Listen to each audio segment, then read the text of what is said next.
My God, I hate drugs. A bigger reward for any information leading to the killers of Ako Bicol Representative Rodel Batocabe. State-run network PTV4 reports President Rodrigo Duterte increased the bounty from 30 million pesos to 50 million pesos. CNN Philippines has yet to independently verify this report. Mr. Duterte visited Batocabe's wake in Daraga Albay last night. You are seeing photos of the president with Batocabe's widow. Batocabe was gunned down at an event in Daraga Albay on December 22nd. Authorities have identified 6 persons of interest, but none have been arrested or invited for questioning. Tropical Depression Usman maintains its strength as it continues to move west-northwestward. It is bringing moderate to heavy rains over the Bicol region, Eastern Visayas, Surigao del Norte, and Dinagat Island. Weather officials say this may trigger floodings and landslides in the areas mentioned.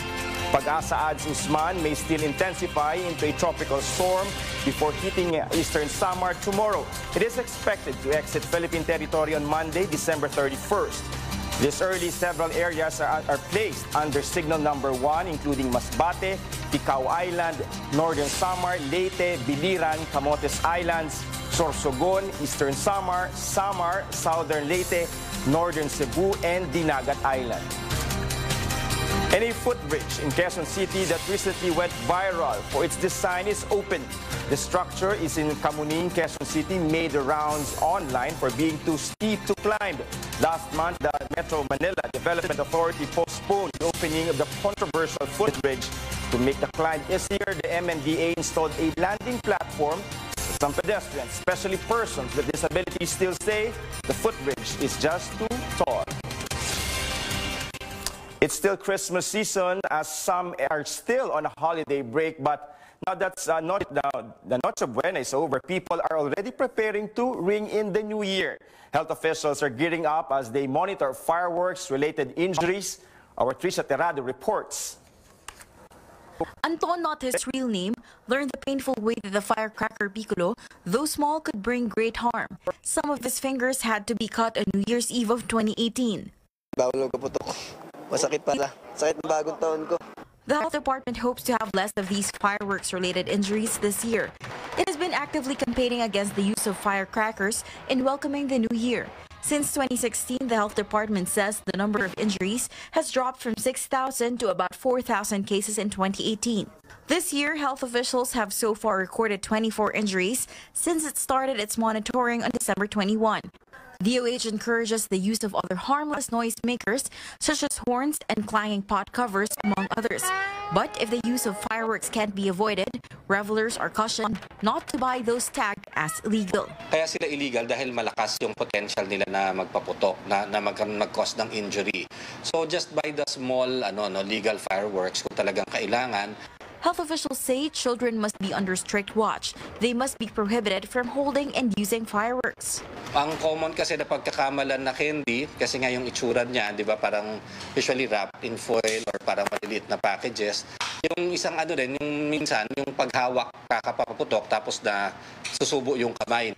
It's also not advisable to use these when drunk. If the person's under the influence of alcohol and yung judgment mo medyo mabagal na, yung reflexes mo mabagal na, siguro wag na sila yung magpaputok, no? Kasi minsan matapang tayo kung kailan yung nakainom na.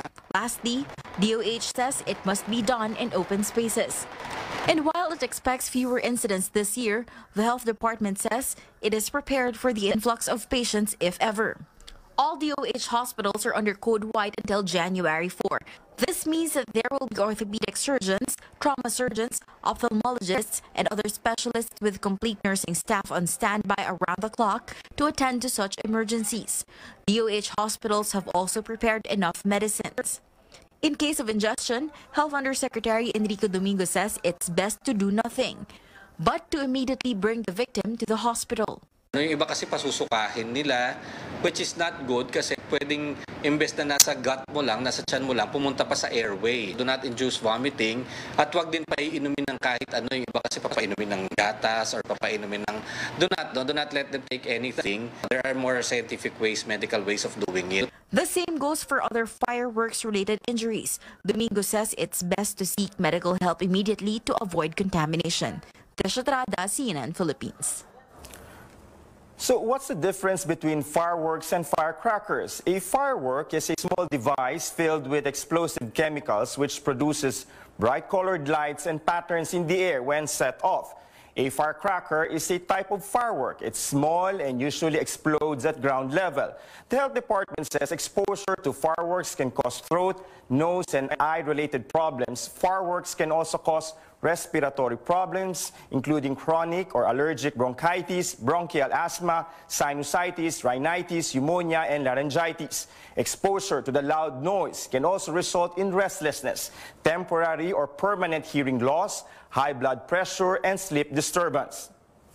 And a footbridge in Kamuning, Quezon City went viral last month for being too steep to climb. That's right. The Metro Manila Development Authority quietly opened the structure since last week. Our correspondent Makoy Popioko joins some pedestrians as they cross the widely criticized footbridge.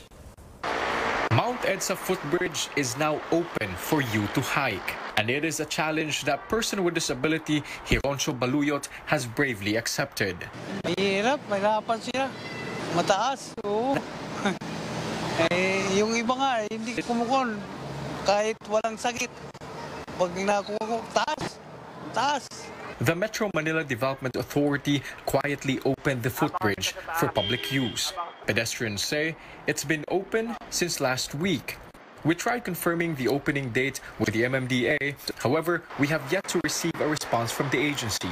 The footbridge across EDSA Kamuning in Quezon City was supposed to open last month.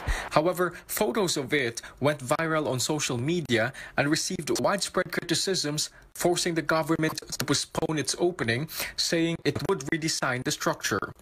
A road safety expert says the main safety criteria for footbridges is usability. I think the main thing you look at is who is planning to use that piece of infrastructure, who will use that overpass, and is it designed in a way in which people will actually use it and use it well and use it safely. Hironcio, who is recovering from stroke, is among the regular users of the footbridge.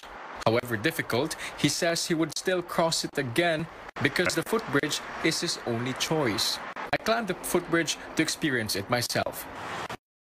Going up the first level is quite easy, but I still have the second level to go up to. Okay, so I'm a little bit catching my breath already. This is the additional landing platform that the MMDA has installed. So this is a little over 1 meter by 1 meter wide, and yeah, this gives pedestrians a little bit of a relief because here they can catch their breath before they finally go up to the second level. It's a climb that fitness junkies would surely enjoy. A day after Christmas, we spotted dozens of pedestrians crossing the structure. Sobrang taas po. Kakahingal. Konti. Kala mo, naiilo ko din. Mataas masyado, sir. Mataas masyado. Hindi ka ba? Pinakaban din, sir. Sobrang taas po. Hindi siya usual na overpass na typical na nakaano lang. So, napakataas niya. Hindi siya usual para sa amin. Hironcio says he has an added wish for Christmas. That is for the government to build more inclusive public infrastructures. Makoy Popioko, CNN Philippines.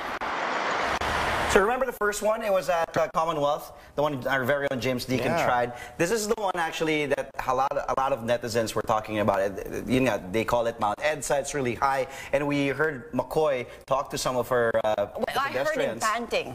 I mean, McCoy was already panting, and how much more, like, you know, all of the. And we were talking about it. You know, it's really not your average footbridge. It's high because you have to. Yung first, sabi ni McCoy, diba, the first platform, pwede pa eh. Pero yung second, where you have to catch your your breath, and then, di ba, mataas talaga siya. Basically, this is for safety, di ba? Kasi gusto mo katawid ng EDSA na safe, but at the same time, having to go through it, parang, is it worth? Pero alam mo, wala kang choice. Well, I guess when they did build the footbridge, they were saying they had no choices because they had to really go, you know, higher than the MRT, higher than the cables. So that's the only choice. Like you just said, no other choice. But the thing is, if you really have to cross, that's your only way. You really have to go up. And yeah, you also have to think about the women, the elderly, the senior citizens, the PWDs. How can they? Bridge, di ba? Well, there you go. Just stay tuned to CNN Philippines. We'll talk about that even more in the coming days. And meanwhile, this is New Day on CNN Philippines. We go to the country's fireworks capital to check on prices ahead of New Year's Eve. Also ahead, the use of medical marijuana gets the green light.